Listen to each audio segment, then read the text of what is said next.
The first step in the fund development planning process is to evaluate your current fundraising operation.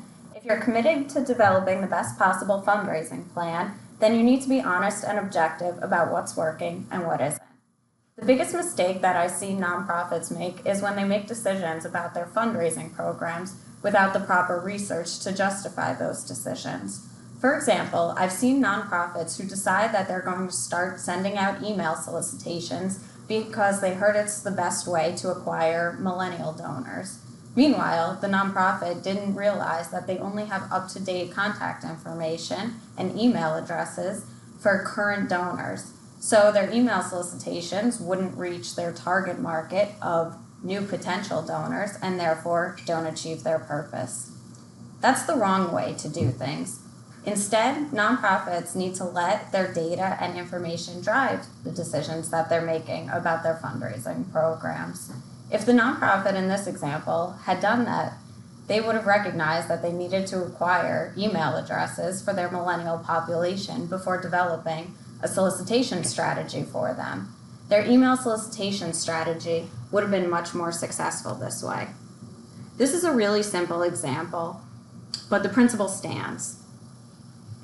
So I'm going to walk you through the right way to evaluate your fundraising operation and create a fund development plan. First, let's take a look at a snapshot of a fictitious nonprofit organization's fundraising program. As you can see here, there are 10,000 total individual prospects in this nonprofit's database.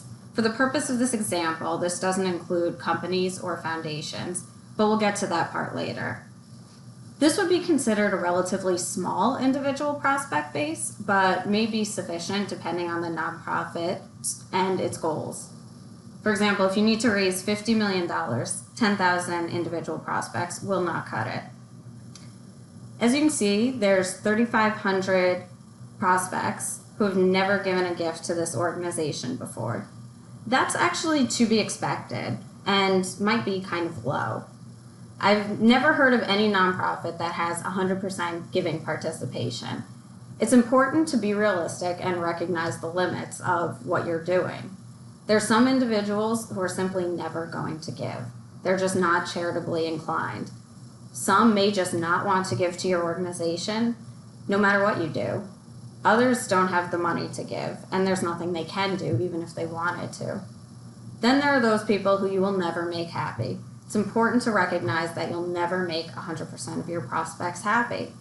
I know one time when I was fundraising for a university, I met with a prospect who explicitly said that he would never give 1 cent to the school, no matter what we did, because when he was a student, he was mugged near the school, not even on the campus.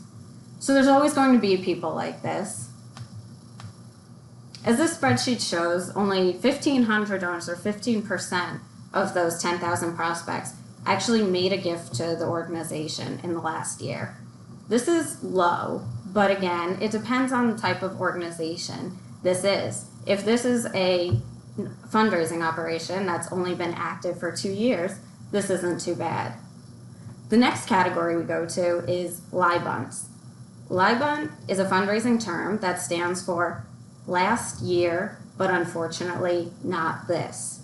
In other words, LIBUNTs are those donors who made a gift in the previous fiscal year, but not in the current fiscal year. As you can see from this overview, there were 2,500 donors last year who did not give again this year. This is a huge problem. Speaking of problems, let's look at the next category, SIBUNTs. SIBUNT is another fundraising term that stands for some year, but unfortunately not this. In other words, SIBUNTs are donors who have made at least 1 gift to the organization, but haven't given in this fiscal year or the previous fiscal year. This overview shows that another 2,500 prospects fit into this category. That means that there are collectively 5,000 prospects who have made at least 1 gift to this nonprofit, but didn't give in the last year. 5,000 prospects represents half of the entire database. That's a huge amount, but also a huge opportunity to recapture those donors. These are people who have already identified themselves as having some wealth capacity and charitable inclination toward this organization. This is something extremely important to take note of during the fund development planning process. This nonprofit needs to recognize that they have big problems with retaining and reacquiring donors before deciding what they can do about that problem.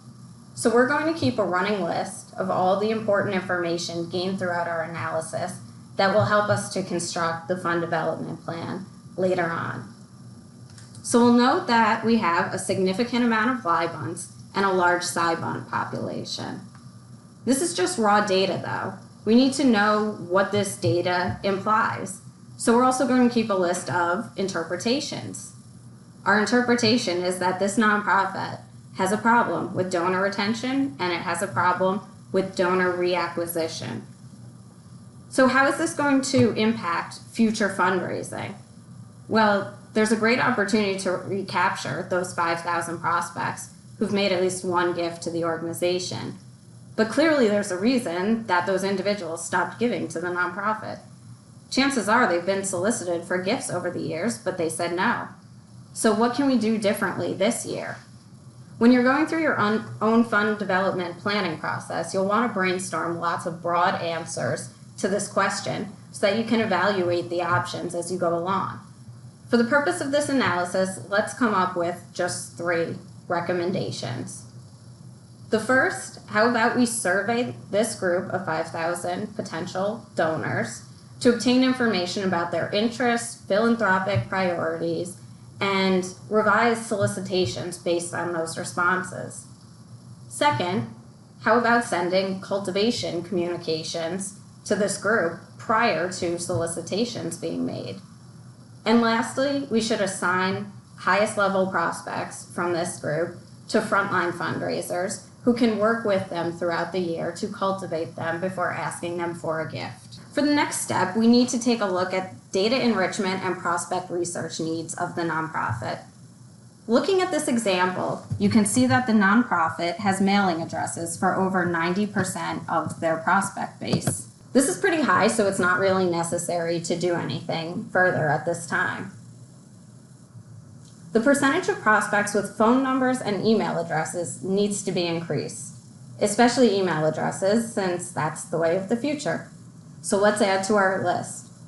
For data, we have high percentage of mailing addresses for prospects, low percentage of phone numbers, and low percentage of email addresses. So what can we interpret from this data? There's an opportunity to improve contact rate significantly by increasing the number of phone numbers and email addresses for prospects. What are the potential recommendations we have? Can purchase email append research to increase the number of email addresses, purchase phone append research to increase the number of phone numbers, offer some incentives for prospects who update their contact information voluntarily, and verify and update contact information through phone communications. This spreadsheet is really simplified. Just for the purpose of this tutorial, we're only looking at contact information. But if you're analyzing your own data, it needs to be much more sophisticated than this. As your fundraising operation matures, it becomes necessary to obtain more in-depth research about your prospects. Some nonprofits already have sophisticated research on their own prospects, but don't know how to correctly use it. I'm going to provide an overview of the types of data and research that nonprofit organizations should consider obtaining. Past giving information is a must. Your database always needs to include giving history for each donor. It should be regularly updated and readily available. With this information, you can group donors by average gift, consecutive giving years, largest gift, or lifetime gift, or many others. Then you can analyze and compare the groups. For example, this type of analysis could inform you that donors who made a first gift of $50 or more were more likely to give again in the following year than donors who made a first gift of less than $50. This information would be important because then you could adjust your fundraising programs accordingly. Based on your industry research, you should know that recurring gifts, which are automatically charged to donors' credit cards on a regular basis, are a great retention tool. Therefore, You may want to target first-time donors who give less than $50 for recurring gifts. The second type of data is wealth ratings and screenings. In addition to past giving information, wealth ratings and screenings are extremely helpful to nonprofit organizations. Wealth ratings are assigned to each prospect to help you prioritize your wealthiest prospects. There are lots of ways you can use this information. From your industry research, you should know that high net worth individuals are most likely to give when they're asked to do so by a peer. Therefore, you may segment out the group of the highest wealth rated prospects to have them solicited by a member of your board of directors. The wealth screening process can also provide data about real estate holdings, other charitable giving, and other financial data. Again, this data is intended to help you prioritize prospects based on their wealth and available resources. For example, if you obtain this information and notice that a significant amount of prospects have vast real estate holdings, you'll likely want to target them for planned gifts. We'll talk more about that later, though. The next category of research is on lifestyle factors.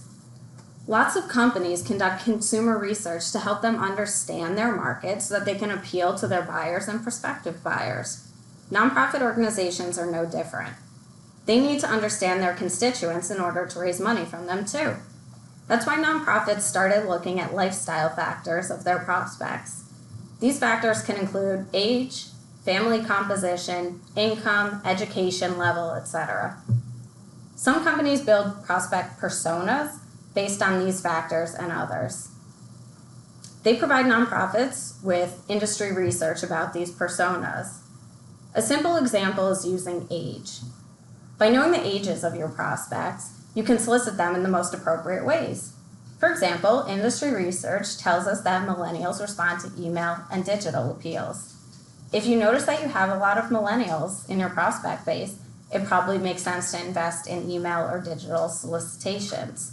On the other hand, if you notice that your prospect base is made up mostly of baby boomers, it would be a good idea to invest in identifying younger prospects so that your fundraising operation can continue in the future. Lastly, predictive modeling is a very helpful tool for nonprofits. There are two things that prospects need in order to make a charitable gift: capacity and inclination. Wealth scoring takes care of the capacity piece, but how do you determine the philanthropic inclination of prospects who you've never met or engaged? That's where predictive analytics come into play. Predictive modeling is a helpful tool that marries the data you have on your prospects with industry research and trends. There are many different types of predictive modeling. One of the most common and helpful tools that nonprofits rely on is giving likelihood scores and predictions. This type of research is useful because it helps you to prioritize your wealthiest prospects and also your likeliest prospects that will give to your organization. So all of this sounds great, right?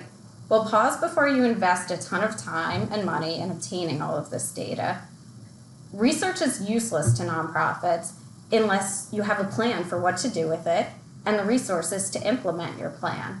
One of the most common things I hear from nonprofits is, we have tons of data on our prospects, but we don't do anything with it. Well, that's why you need to evaluate your research needs as part of the fund development planning process. There's no magic formula to determine what data you need. My advice is that you go through the fund development planning process with this information in mind. Then if you recognize that there's a gap that needs to be filled, you're equipped with the information and ability to make appropriate recommendations. I'll give you just a couple of examples. Let's say you're evaluating your annual giving program and you notice that you're getting a low return on investment from your face-to-face solicitations. When you talk to your staff about why they aren't able to raise more money from people you're soliciting, they tell you that they don't think those individuals have the capacity to give more. You realize that you don't know who in your database has the capacity to make larger gifts. This is when it would be a good idea to recommend having wealth ratings and/or screenings done for your prospect base. Next, you recognize that the money that you're raising is almost entirely expendable. This means that it needs to be spent in the fiscal year that it's given. This is a problem for the stability of the nonprofit because it means that you're basically living paycheck to paycheck. You know that you need to start saving for your future. This means you need to invest in endowment and planned giving. But you don't know where to start. This is when predictive analytics could be useful. You can recommend obtaining major and planned giving likelihood scores to determine which prospects you should target for these types of gifts. Okay, it's time to wrap up this segment. Let's look at our running list of lessons learned, data, interpretations, recommendations, and I'll also add a last list, our to-do list, for later on. In the next segment, I'll show you how to evaluate your annual giving program. Until then, feel free to email me with any questions. Thanks for tuning in.